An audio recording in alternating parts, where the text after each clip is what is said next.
Death in a Ramona home last night. More from sheriff's deputies on the search for a suspect coming up. We have to make tough choices. San Diego Mayor Todd Gloria announces job cuts as the city faces a massive budget deficit.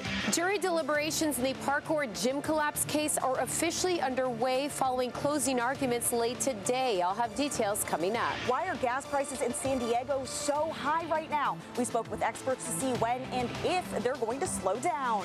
Well, we had talks of lawsuits and relocation. Coming up, we hear from Padres CEO Eric Grupner as he discusses it all. Lounging with Newsweek's first ever Pet of the Year. What makes Noah one terrific tabby? CBS 8 News Live at 6 starts right now. We begin tonight with a murder investigation in East County where a woman was killed in Ramona last night. And tonight, we've learned she's been identified as CAL FIRE Captain Rebecca Marodi.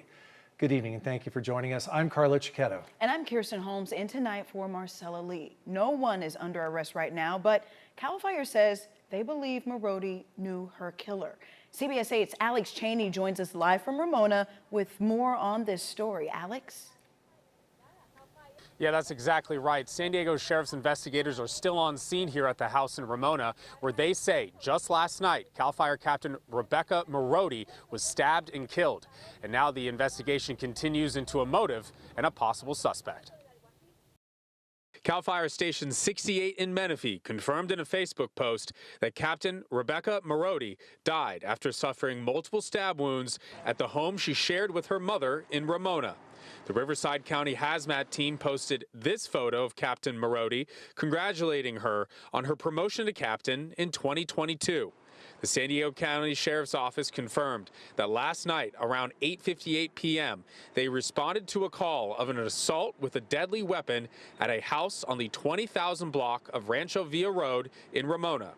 CAL FIRE paramedics arrived and administered life-saving measures. However, sheriffs say Marodi died on scene. Chopper 8 captured this footage of a procession of her body that went from the home in Ramona to the San Diego Medical Examiner's office.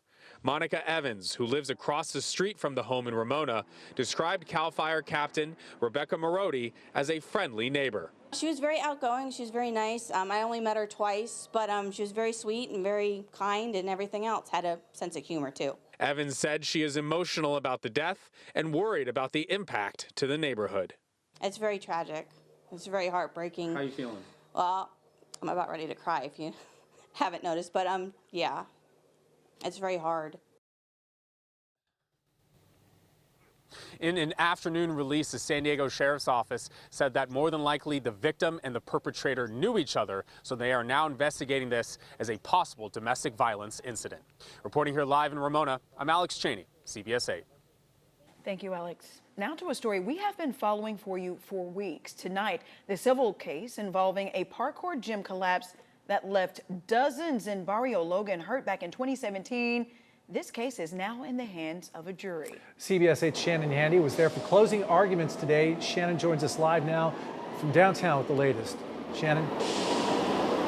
Carlo and Kirsten, jury deliberations began late this afternoon. Now, this is the second time this case has gone to court in the last 3 years. The first time around, the two companies who leased that space for the platform collapse were found liable. This time, victims want MTS, who owns the building, to be held responsible as well. Video shows the moment a platform inside Park Court Gym in Barrio Logan collapsed in 2017, injuring more than 3 dozen people, mostly children. I knew I had to get out of harm's way, and so I ran forward. Throughout the 2-week trial, we heard from victims who shared their experiences. Some say the ordeal still haunts them. Others have injuries they've never recovered from. A 2022 civil trial ended with a jury finding both San Diego Sports Entertainment Center, who leased the space, and Vault PK, who subleased it, negligent.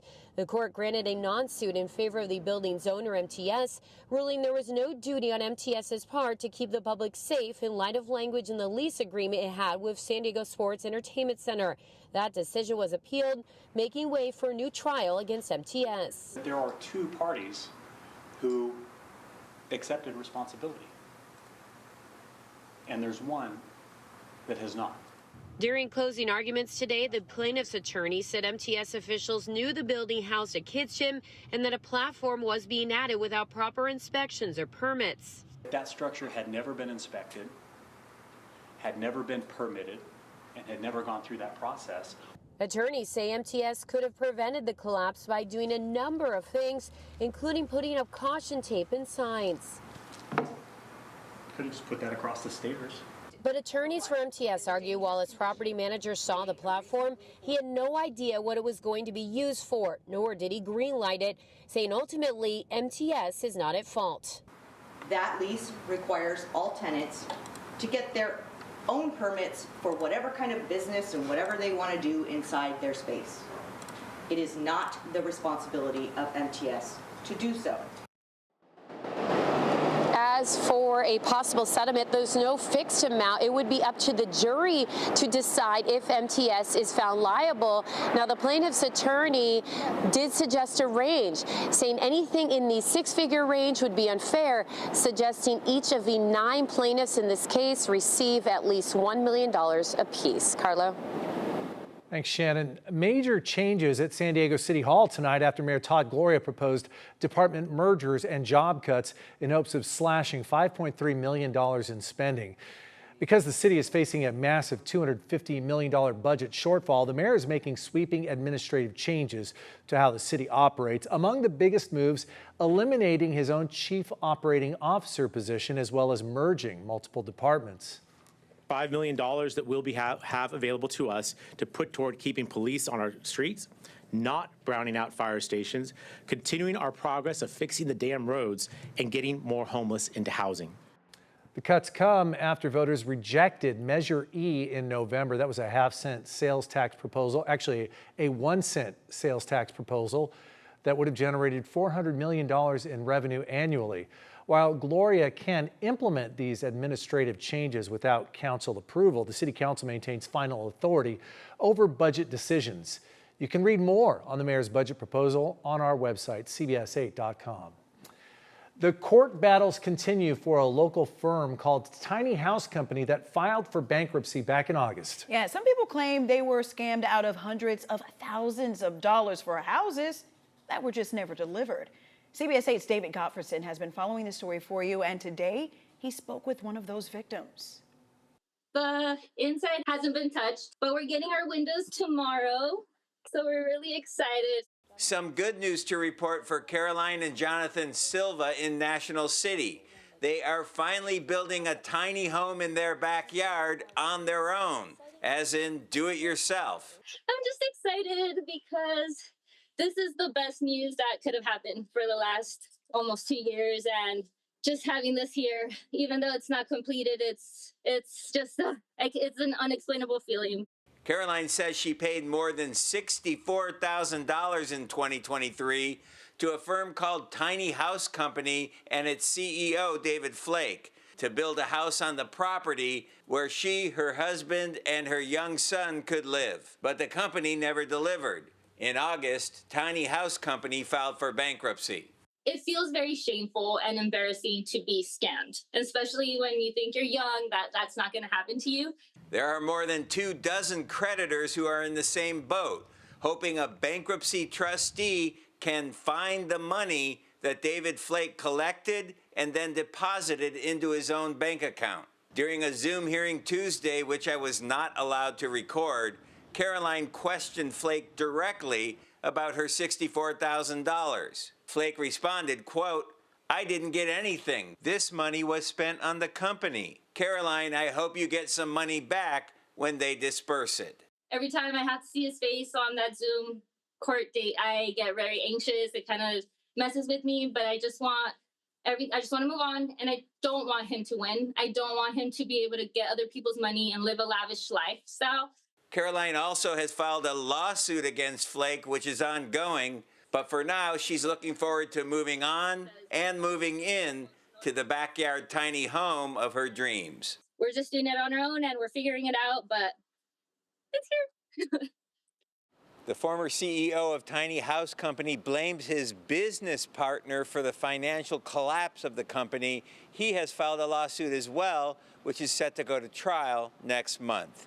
At the downtown bankruptcy courthouse, David Gottfredson, CBS 8.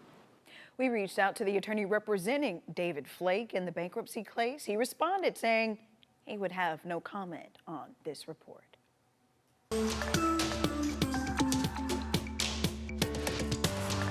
Your next trip to a San Diego County park might be a little more expensive as some fees are increasing today for the first time in a decade. The revised fees impact camping, parking, fishing permits, boating rentals, and sports facilities. The county says the increases will help the parks keep pace with rising costs. Day use parking will increase from $3 per day to $5 per day, and an RV hookup campsite will increase from $29 a day to $35 a day. All right, have you noticed the price at the pump going up? Gas prices in San Diego County have been on the rise for 21 out of the last 22 days, and experts have a few ideas as to why. CBS 8's Alex Lai breaks down what's fueling these price increases. Drivers are feeling the pain at the pump, with gas prices rising nearly every day for the past 3 weeks. The good news is they are expected to slow down, but the bad news is we're not quite there yet. Drivers are shelling out an average of $4.78 for a regular gallon in San Diego County. That's around 9 cents more than last week and 24 cents more than a month ago. Gianella Giglino with the Automobile Club of Southern California says part of the increase comes from the transition to summer blend fuel, which is more expensive. So this month we typically see the increase, and it's more of a sharp increase right now. But that's not the only reason prices are rising. We are also seeing some outages at some refineries, which has also contributed to the fact we are having rising gas prices here. One major factor, a fire at an oil refinery in Martinez at the beginning of the month shut down operations. Getting that refinery up and going is going to take some time. It does contribute to a little bit of an increase in gas prices. Patrick DeHaan, head of petroleum analysis at Gas Buddy, says that refinery could take months to recover. And it's also made worse by the fact that other refineries are also doing maintenance at the same time. It's something that happens this time of year before the start of the summer driving season. He says maintenance typically lasts 4 to 8 weeks, but California's limited number of refineries makes the impact worse.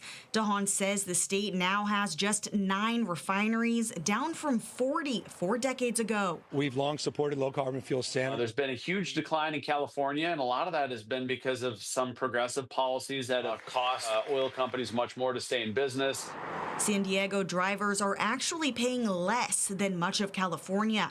The state's average price for a gallon is at $4.85, but we likely have a few more months of increased prices ahead. Yeah, we're still climbing up the hill. We'll hit the peak of the hill probably in mid-April, and then prices should start to slowly fade into the start of the summer. That is, unless we're hit by another unexpected shortage.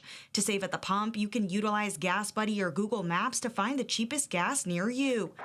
Alex Lai, CBS 8. Thanks, Alex.